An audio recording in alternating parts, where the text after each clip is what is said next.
What is going on, you guys and girls and all you Starcraft fans out there? Welcome back to the best of 5 between Jake and James of Team SOSDDx, and this time it is going to be a PvP on the map Blistering Sands. So let's introduce our players. In the bottom left side we have Toasty, and in the top left side, playing as the blue Protoss, we have Henderson. Now, I really don't know about this game, to be 100% honest, because Jake isn't the world's best Protoss player and James previously was a Protoss player, so this could be a very different matchup. James could even this game out to make it 1-1 out of the best of 5. So, but if Jake does end up winning this, then that means James is currently behind. Again, can Jake win this game? I don't know what he's doing. He's probably going to try and block off as best as he can. He's probably going to put one pylon there, a gateway, and then probably another pylon there, and put a zealot somewhere in the middle. James is probably going for the same thing as well, as they do. Probably the same thing again. Pylon, gateway, zealot in the middle. Then cyborg or probably a few gases as well. Chrono boosting out those pylons. But unfortunately, James is supply blocked. So that chrono booster was a waste for nothing. I just hate it when you misclick chrono booster. Jake is probably going to put his gateway down as soon as he gets 100. There we go. So he's going to put that throw back to work. There's his gateway. He's probably going to put a pylon there, then zealot in the middle. Like I said, James is going for the exact same thing. Near for the exact same timings. Jake is currently a tiny bit in head though, but you'll see. You know, when James is currently doing nothing.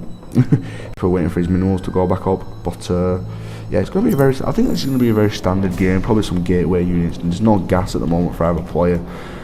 Sorry, there is for Jake, so he's probably going to go for that gas really early, get out Walkeez, maybe goes for some observers to keep an eye on James's base, because James can be a sneaky bastard when he wants to be. Is that completely blocked off? I think that's completely blocked off. Oh no, I think he's got a little bit of room just there. But yeah, James has currently got his simulator on the way, but Jake is currently ahead on the gas and not ahead of minerals. They both got the same, near enough. Jake is currently ahead on gas by a long shot. He's probably going to be putting his Walkeez down anytime. Sorry, his gateway. No, not his gateway. His cybernetics called down any second now. There it is. He's probably going to go for Forge as well, obviously to deal with some upgrades. No, he's got enough there. James has just got enough, but he's supply blocked yet again. James hasn't played Protoss for a long time. His gas is currently nothing at all. Jake's gas is well ahead here. There's his cyborg going down. He's not probably James is playing kind of riskier really. It looks like he's going for a Forge fast, but not with it being fast, just for the defense. He's probably going to wait till his cyborg core finishes to actually get out some Stalkers to probably defend that, because Jake is currently only got nothing. He's currently getting out a zealot though. Probably won't do nothing. There's probably going to be for an expand, just like that, just like both players. Jake is currently behind in minerals. Oh, I don't have to worry Jake, because Jake's probably got something up his sleeve. So he's going for a zealot. What he'll probably do is he'll probably put that zealot there and press H to make it hold. So if James does attack at some point, then nothing really do it. His Walkeez should be finished. Yeah, should be starting anytime soon. Let's hope. Let's hope he does. Please tell me he does. I really hope he does. But he's currently not expanding very well. What is that? That's a pylon there just to keep an eye on these rocks, just in case James does try to break through. This scouting is very late. Do either of them know what other players got? No, they do not. But Jake is currently behind in the minerals yet. Does he know it? I don't. Oh, no, he doesn't. You can't see that there. Can't see it there. And he can't see any of the base. But neither can either players. James is actually going for a proxy pylon, which is very strange if you quite ask me. That prob will probably get taken out. He knows he's now got a Nexus. Now that pylon is probably going to be there for a while to actually deal with the Nexus, to try and stop it as best as he can. That pylon will get taken out, but it might be really cost efficient to actually deal with it, because now James is currently ahead by a long shot now, because obviously he's got his Nexus down. He just needs to saturate it a bit more.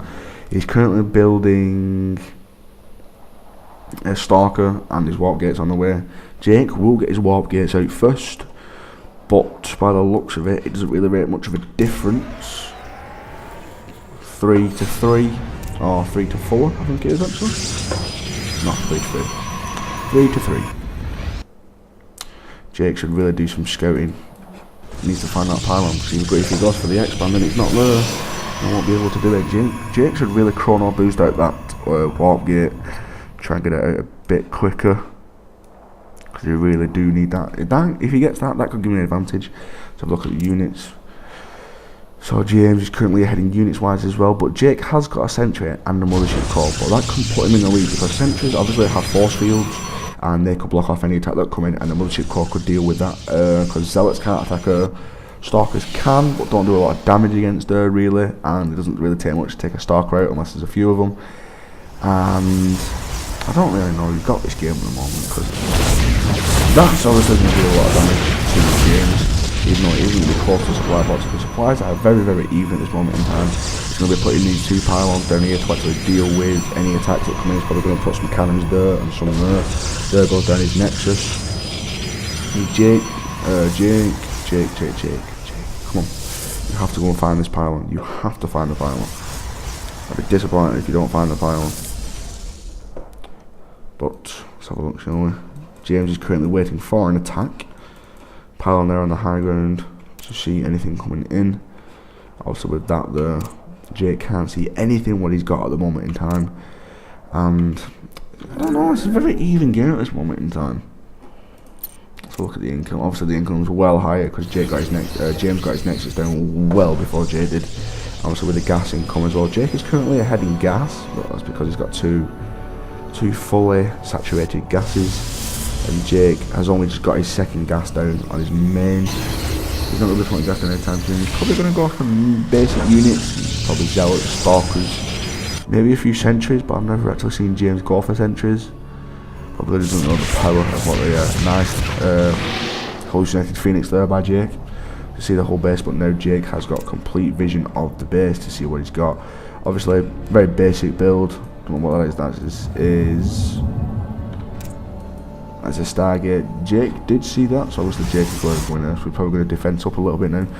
There we go, those go around the pylons, probably to provide some air support, ground support, just in case any cannons, just in case any void rays or oracles come on him. There we go, defense at the front with the cannons. Very, very short game. Something's going to happen very, very shortly, I can see it, because obviously it's not that long left on the timer. But I don't really know who's got this at the moment. I would say James would have got it, but James isn't the best at micro. Sorry, James. But when you're facing off against Jake, micro is absolutely essential for doing it. And if anyone's played him, which I don't think they have, there's another hallucinated phoenix. Oh, this is probably where there's going to be the point where Jake actually attacks. Obviously, the more sentries, he can do a lot of damage with them. It's probably going to be that. It's probably seen now that now. Jake probably is not going to move out. Let's have a look at the structures tab. Has he got a forge? They've both got a forge down. Have they got any upgrades? Sorry, no. They've all got Walkeez. So another player at this moment in time is probably going to be a defensive wise. I don't really know. There's the pylon. Thank God we found the pylon, but now James can't make any units. So he should be really building that pylon up very, very shortly indeed. There's the simulator going down. James can just rocket it a little bit. To deal with the pylons. There's the pylon going down. That's very, very late. James should really not be supply box at this moment in time, because Jake, by the looks of it, is on his way out to move. He's probably going to go for these rocks here, which James hasn't got vision of, which is going to be quite horrible. There's the oracle there to go around and try and harass Jake's base. But by the looks of it, guys, this is going to be it if James isn't careful. So Jake actually isn't going to go for the rocks. As far as when I know, I played Jake on this map before as Terran. He actually destroyed those rocks and attacked me. So it's very interesting indeed.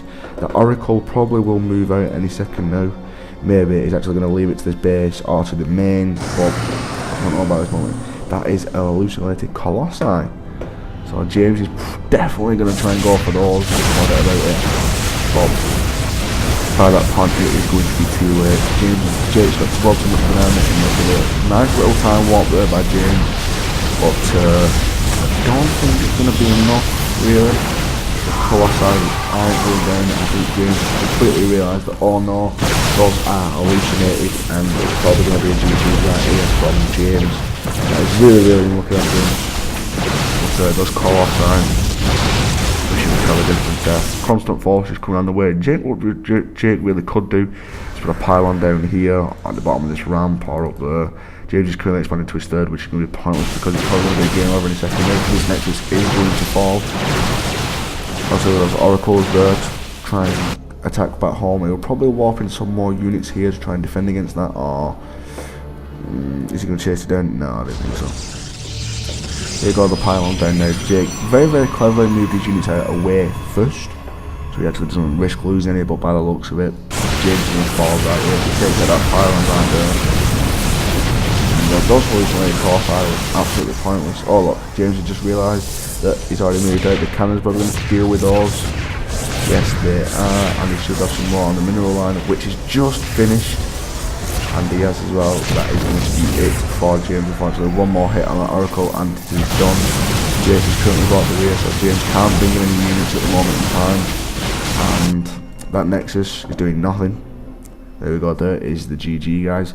That is currently 2-0 to Jake. If Jake wins the next game, then that is it off the 5. And I really hope that James actually wins one, because James was a really good Protoss player. Obviously started playing Zerg and so on and so on, but who knows, guys. Anyway, guys, I will see you in game 3. Thank you for watching, and peace out. What is going on, all you guys and gals and all you Starcraft fans out there? Welcome back to the third game, or welcome back to the best of 5 of the members of Team SOSDDx. So let's introduce our players. You know what the rules are, guys. Basically, going up against each other. This time, it is going to be a TVZ on Akalon Waste. This is probably my favourite matchup for these two, because Jake is a Terran player and James is a Zerg player. As you can see by the time, it is a very, very long game, so it obviously means something goes down. So this could be anyone's game. So let's introduce our players. In the bottom right, playing as the green Zerg, we have our very own SOSDDx Toasty, and in the top left, playing as the blue Terran, we have Henderson, also known as Jake and James. So yeah, these guys, this is going to be a very interesting matchup. These two absolutely dominate with the races. Jake is a Terran and James is a Zerg, and this is going to be an interesting game. I can see it right now. James going to spawn before, pull before hatch as per usual. Jake blocking off. I'm probably going to speed this up just a tiny bit, obviously, because it's very, very simple. It's very, very effective. Jake going for the standard block off as per usual. James just droning up at the moment, getting out that spawning pause. As soon as that's finished, it's going to save up for a hatchery, put it there. Overlord, going to find out what it usually does. Jake's completely blocked off now. That drone is probably going to do nothing. Slow it down a bit now. Put it on faster. Sorry about the frame rate, actually, guys. Just trying to catch up with itself now. Jake doing his scouting as per usual. It's very, very boring early game TVZ.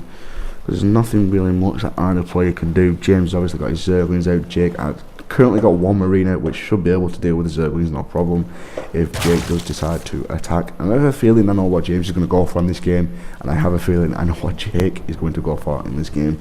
James is probably going to go for a very basic Zergling Muta Baneling to deal with Jake's, what Jake probably will get, and James will find out very, very shortly if he does, is Siege Tank Marine.